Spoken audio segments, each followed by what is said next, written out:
మంచినీళ్ళు తాగి పడుకుంటాం. ఒక్క పూట తినకపోతే మేమేం చచ్చిపోం. టాబ్లెట్స్ వేసుకోవాలి కదా. అయినా సరే మా మీద కోపం ఉండొచ్చు, కాదని అనడం లేదు. మీ ఆరోగ్యం గురించి కూడా ఆలోచించుకోవాలి కదా.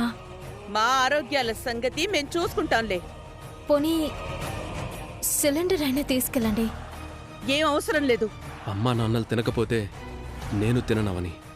మీరు తినకపోతే నేను తింటానా? మీరు ఎలాగైనా చావండి.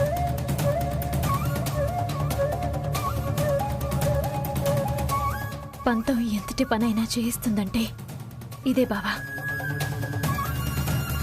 మన మీద జాలి చూపిస్తోంది. మనకి అన్నం పెట్టేంతదయ్యిందా?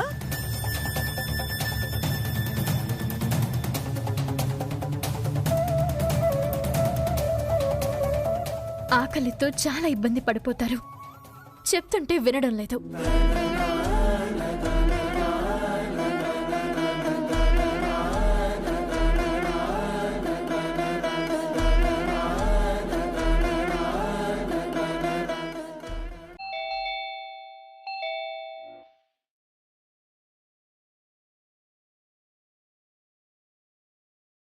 పిల్లలు వచ్చినట్టున్నారు, రండి.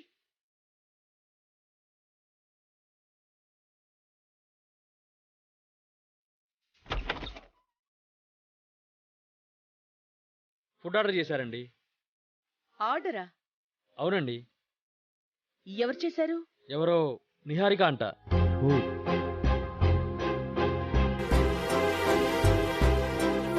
Thank you Babu. It's okay.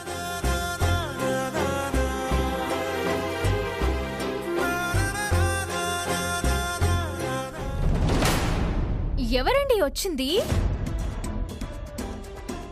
మాకు కాబోయే కోడలు నిహారిక మాకు ఫుడ్ పంపించింది. తను మా గురించి ఆలోచించినట్టు ఎవ్వరూ ఆలోచించరు. కొందరుంటారు బయటికి ప్రేమలు నటిస్తూ ఇబ్బంది పెట్టే పనులు చేస్తుంటారు. వేదా, ఆకలవుతుంది, పద తిందాం. సరే.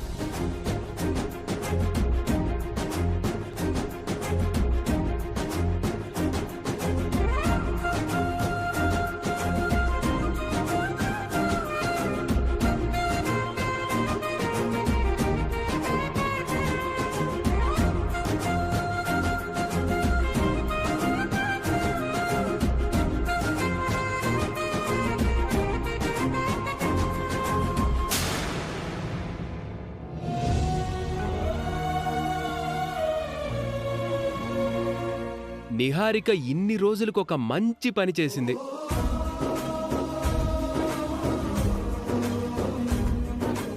మనం భోంచేద్దాం రా.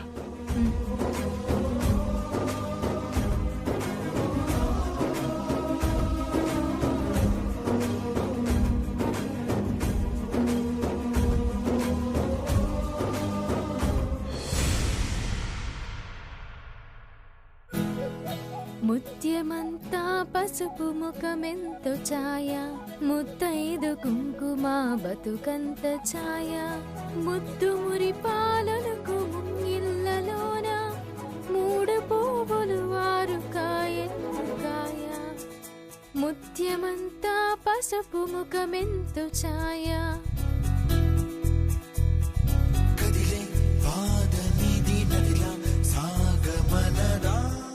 అవని వాళ్ళ ఇంటి ముందు ముగ్గేసుకుంటుంది.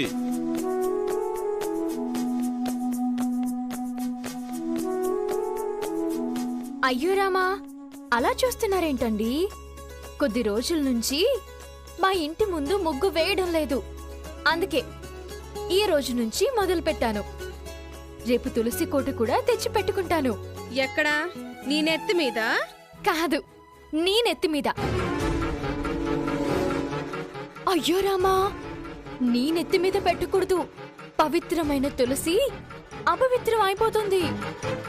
నిన్ను బావా! ఏమైందవని? పక్కింట్లో ఒక దెయ్యం ఉంది కదా, ఆ దెయ్యం నా మీద ఓ ఫ్లవర్ వాజ్ విసురుతుంది. ఆవిడ ఫ్లవర్ వాజ్ విసిరితే నేను గ్యాస్ సిలిండర్ విసిరేస్తాను.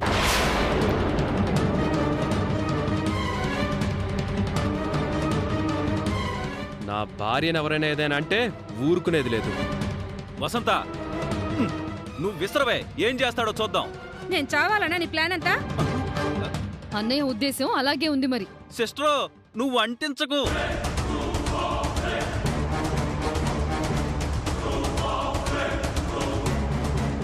ఏంటి గొడవ?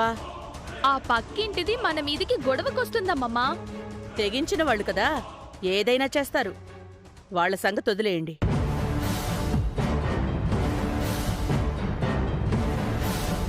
అమ్మా నిహారిక, రాత్రి మీరందరూ బయటికి వెళ్ళినా నువ్వు మా గురించే ఆలోచించి అంత మంచి పని చేసినందుకు థ్యాంక్స్ అమ్మా. నిహారిక మంచి పని చేసిందా? ఏం చేసింది? ఏం తెలియనట్టు అడుగుతారేంటయ్యా? మా కోసం బయట నుంచి ఫుడ్ ఆర్డర్ చేసింది కదా.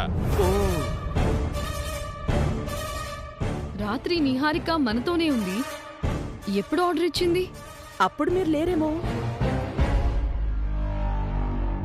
నువ్వు బయటికి వెళ్ళినా పెద్దవాళ్ల గురించి ఆలోచిస్తున్నావు. చాలా మంచిదానివమ్మా.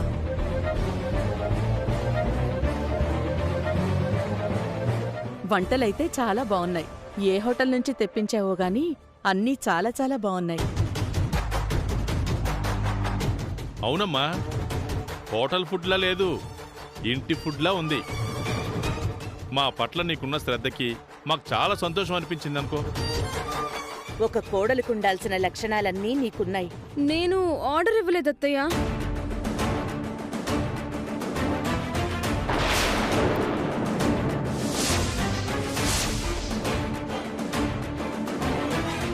అవునా? మరెవరిచ్చారు? అవని ఇచ్చుంటుంది. తొందరపడి చెప్పేశాను. ఆ క్రెడిట్ నా అకౌంట్లో వేసుకొని ఉంటే బాగుండేది. అవని ఏం మాట్లాడలేకపోయి ఉండేది. నువ్వు కాకపోతే ఎవరిచ్చుంటారమ్మా?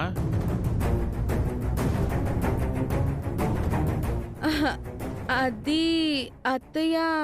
అవని పంపించిందమ్మా.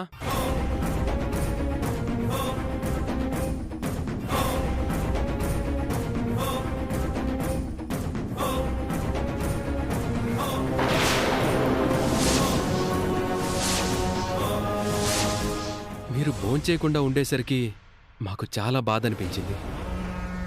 మేం పెడతామంటే మీరు వద్దన్నారు. అప్పుడు అవని నేను మీకెలాగైనా అన్నం పెట్టాలని ఆలోచించుకున్నాం. అమ్మా నాన్నలు మన మీద కోపంతో కడుపు మార్చుకుంటున్నారు.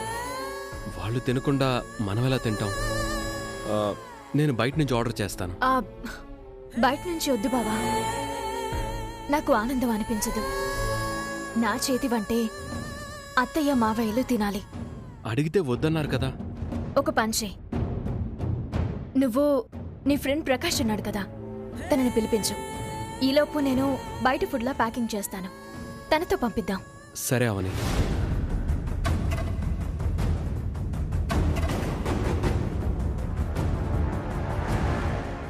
చెప్పరా? మా ఇంటి విషయాలు నీకు తెలుసు కదా. అమ్మా నాన్నలు ఒంటరిగా ఉన్నారు. సిలిండర్ అయిపోవడంతో భోంచేయలేదు. వర్షంలో బయటికి వెళ్లరు. అందుకే నువ్వొక హెల్ప్ చేయాలి. ఏం చేయాలి? నేనిచ్చిన పార్సెల్ని వాళ్ళకి అందించాలి. మీరు డెలివరీ బాయ్లా అందించాలి. ఎవరు ఆర్డర్ చేశారని అడుగుతారు. నిహారిక ఆర్డర్ చేసింది అని చెప్పండి, సరేనా? సరే. థ్యాంక్స్ రా.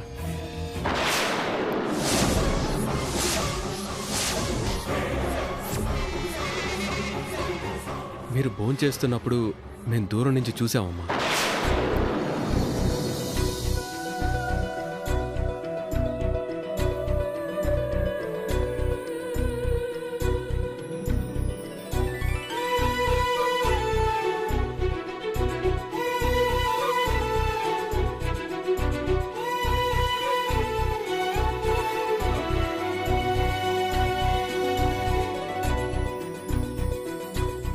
మీరు తిన్న తర్వాత ఆనందపడి మేం కూడా తిన్నాం. మీరు ఆకలితో ఉంటే మేమెలా భరించగలం అత్తయ్య? మీరు ఇంటి ఫుడ్లా ఉంది అన్నారు కదా, అది మా ఇంటి ఫుడ్డే. ఇదంతా అభిమానంతో ప్రేమతో చేశారు అని అనుకోవాలా? మోసం చేశారు అని అనుకోవాలా? దగ్గర కావడానికి చేసే ప్రయత్నాల్లో భాగంగా రాత్రి అలాంటి పని చేశారు. ఇద్దరి దగ్గర మామూలు స్కీములు లేవుగా. యాండి, చెప్పు వేద. ఓ 1000 రూపాయలుంటే ఇవ్వండి.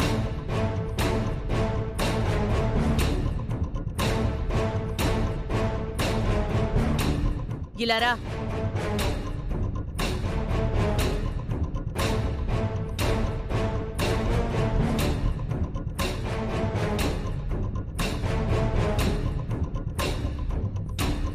నువ్వు చేసిన పనికి సర్వీస్ డబ్బులు.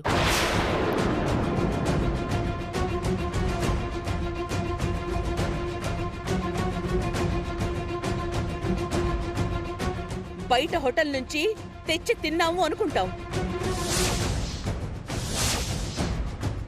మాకు దగ్గర కావడానికి 1000 నాటకాలు వేసినా దగ్గర కాలేవు. అందరూ నన్ను ఏమనుకున్నా పర్వాలేదు. నా వంట మీకు నచ్చింది, మీ తృప్తి నాకు నచ్చింది. నాకదే చాలు. డబ్బులతో ప్రేమని విలువ కట్టలేమని నువ్వే చెప్తుంటావు కదా, మరి ఇప్పుడెలా విలువ కట్టావమ్మా? నేనిచ్చింది ప్రేమకు కాదు, సేవకు. మేడం, గణేష్ చందా కోసం వచ్చా మేడం. బావా, ఏంటవని? దగ్గర 116లుంటే ఇవ్వండి.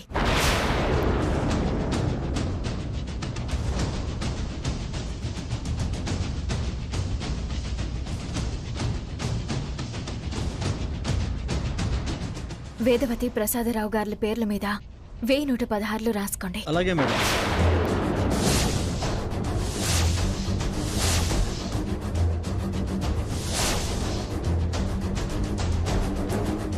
ఆ పుణ్య దంపతులు ఎప్పుడూ సంతోషంగా ఉండాలి. సరే మేడం.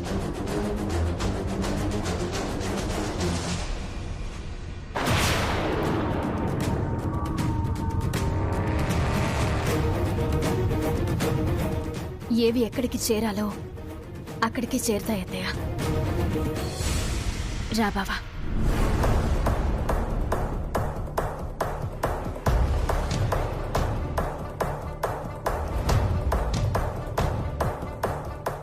చూసారా చూసారా, 1116లు ఇచ్చి గుమ్మం బయట అత్తగారి పరువు ఎలా తీసిందో చూసారా? అవని విషయంలో మీరు ఏదో ఒక నిర్ణయం తీసుకోవాలి అత్తయ్య.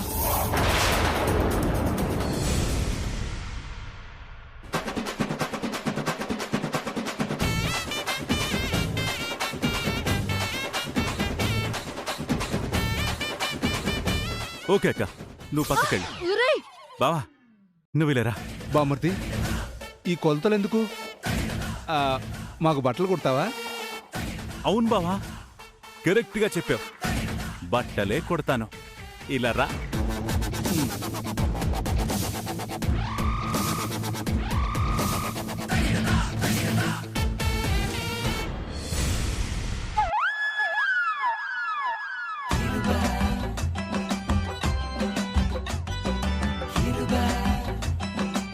ఏం జరుగుతుంది? మెజర్మెంట్స్ ఎందుకు తీసుకుంటున్నావు?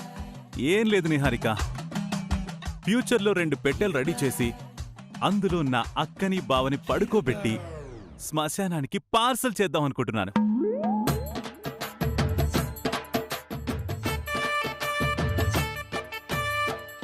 రేయ్, అక్కడ నా జీవితంతో అవని ఆడుకుంటుంది, ఇక్కడ నా పేరెంట్స్తో ఆడుకుంటున్నావా? మా జీవితాలు ఇలా అయిపోతాయని మేం కలలో కూడా అనుకోలేదు. ఎదుటి వాళ్ళ జీవితాలతో ఆడుకోవాలని నువ్వు అన్ని రకాల గేమ్స్ ఆడావు. అందుకే చివరికి ఎటూ కాకుండా అయిపోయావు. పోనీ నీకోసం వచ్చిన నేనేమైనా బాగుపడ్డానా? నేను కూడా అటు ఇటు కాకుండా అయిపోయాను. అలాంటప్పుడు నువ్వు ఇండియాలో ఎందుకు ఉండడం? మంచిగా దుబాయ్కి వెళ్ళిపోయి నీ పాత లైఫ్ నువ్వు ఎంజాయ్ చేయొచ్చు కదా. ఇజ్జత్ కా సవాల్ నిహారిక.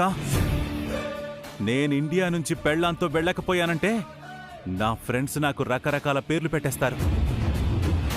అమ్మో, అది నా వల్ల కాదు. అప్పుడు నేను దుబాయ్లోని ఫ్రేమ్ టవర్ ఎక్కి దూకి చావాలి. నువ్వు ఇక్కడ ఉండడం వల్ల కూడా ఉపయోగం లేదు కదా. నువ్వు వేదవతి ఇంటికి దత్తపుత్రుడివి కాలేవు, అలాగే నాకు మోగుడివి కాలేవు. అలాంటప్పుడు వేస్ట్ ప్రయత్నాలు ఎందుకు? ఆ ఇంట్లో పరిస్థితులు కూడా ఏం బాలేవు, అర్థం చేసుకో. ఆ విషయం మేము ఎంతలా నచ్చ చెప్పినా వీడికి అర్థం కావటం లేదు. వేదవతి గారి కొడుకు ఎక్కడున్నాడో, ఎలా ఉన్నాడో, అసలు ఉన్నాడో లేడో కూడా తెలీదు. అలాంటప్పుడు నేను వెయిట్ చేయడం మంచిదేగా? బతికే ఉన్నాడని గురువుగారు చెప్పారు కదా. అప్పుడు చెప్పాడు. తర్వాత సంగతేంటి? ఈరోజు బతికున్నవాడు రేపు బతికుంటాడని గ్యారంటీ ఏంటి? ఫర్ ఎగ్జాంపుల్, బావిప్పుడు మన కళ్ళ ముందున్నాడు. గంట తర్వాత బాత్రూంలో కాలు జారిపడి చచ్చిపోవచ్చు. ఏం చెప్పగలం నిహారిక? ఆ అజ్ఞాత వారసుడు రాకపోయినా లేకపోయినా నేను వారసున్నయ్యే ఆప్షన్ నాకు ఎప్పటికీ ఉంటుంది. నీతో నా పెళ్లి జరుగుతుంది. ఏ క్షణాన ఏదైనా జరగొచ్చు నిహారిక. ఏదైనా జరగచ్చేమో, నీతో నా పెళ్లి మాత్రం జరగదు. అలాంటి ఆశలు పెట్టుకోవద్దు. చూస్తూ ఉండు. నీ మెడలో చివరికి తాళి కట్టబోయేది నేనే. ఆ ఇంటికి వారసుణ్ణి కాబోయేది కూడా నేనే. హ?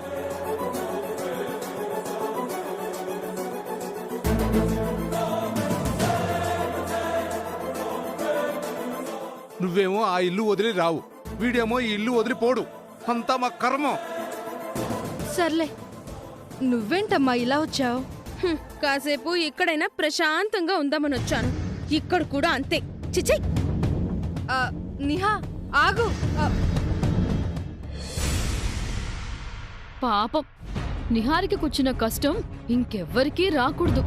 కాస్త ధైర్యవంతురాలు కాబట్టి తట్టుకోగలిగింది, కానీ మరో ఆడపిల్లయ్యుంటే ఏ సూసైడ్ లాంటిదో చేసుకునుండేది.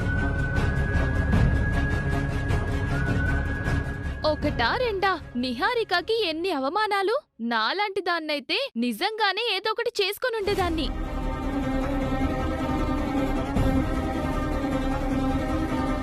గురువుగారేమో నా రెండో తమ్ముడు బతికే ఉన్నాడని చెప్పారు. కాఫీ తీసుకోండమ్మా. ఆ తమ్ముడిని ఎలా పట్టుకోవాలో అర్థం కావట్లేదు. ఆ తమ్ముడు వస్తేనైనా నిహారికకు కొంత న్యాయం జరుగుతుంది. అతను రావాలంటే ఏదైనా ప్రయత్నం జరగాలి కదా.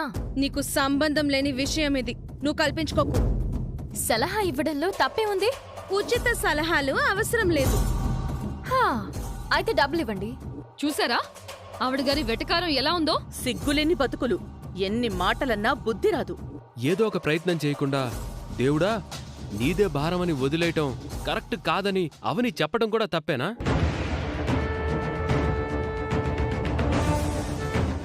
స్వామీజీ గారు వచ్చి కొడుకు బతికి ఉన్నాడు అని చెప్పారు. అతను ఎక్కడున్నాడో ఎలా ఉన్నాడో తెలుసుకోవడానికి ఏవైనా మార్గాలు ఆలోచించుకుంటేనే కదా అతను మనకు దొరికేది.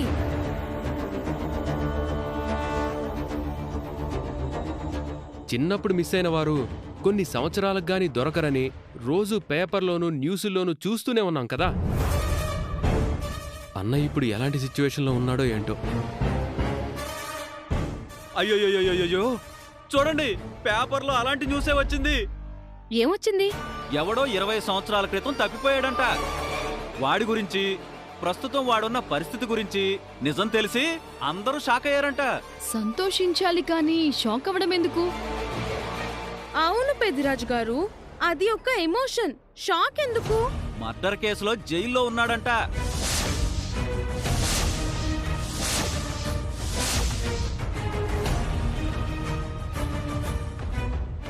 పేపర్లో స్టోరీ మన ఫ్యామిలీ స్టోరీ ఒకేలా ఉంది. పొరపాటున కూడా అత్తయ్య గారి రెండో కొడుకైతే అలా ఉండడు కదా. లావణ్య,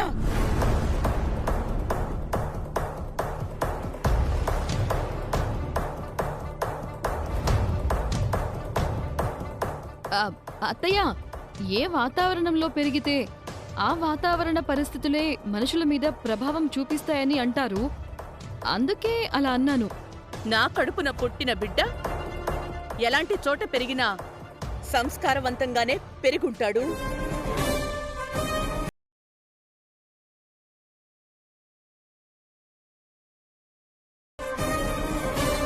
పద్ధతి ప్రకారమే బ్రతుకుతూ ఉండుంటాడు.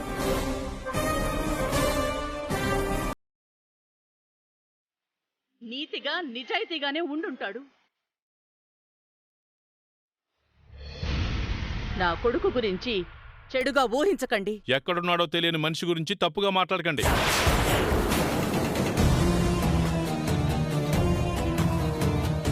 ఎక్కడున్నావు నాన్న?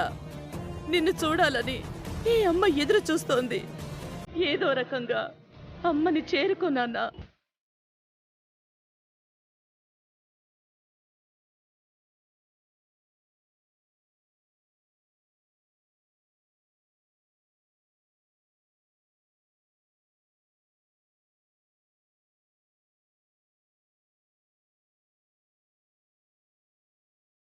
ఏడుకొండలవాడ వెంకటరమణ గోవింద గోవింద.